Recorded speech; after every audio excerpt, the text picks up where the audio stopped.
جب میں نے یہ آیتوں کا سلسلہ شروع کیا نا، سنگل آیت کا، تو بڑے دوستوں نے کہا یار ایسے کرو 3 آیتیں کر لو 10 سال میں ہو جائے گی، اتنی آیتیں کر لو اتنے سال میں، 6 کر لو 1 رکوع کر لو۔ میں نے کہا جی لوگ نہیں پڑھتے اتنا، ان کی اتنی ہمت نہیں، وقت نہیں، 1 تو پڑھ لیتے ہیں آسانی سے۔ کہنے لگے جی پھر یہ لگتا تہاڈی زندگی چ تو نہیں پورا ہونا۔ تو میں نے کہا میں نے یہ شرط کب ہے کہ میں اپنی زندگی میں پورا کروں؟ میں تو اپنی زندگی کا حصہ ڈالنے آیا ہوں۔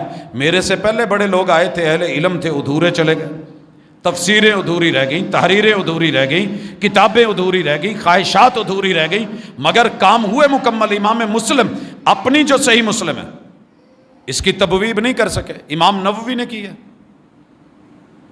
اور امام نووی 36 سال کی عمر میں اللہ کو پیارے ہو گئے۔ پلاننگ تو 100 سال کی تھی، لیکن رب کب لے لے کب اٹھا لے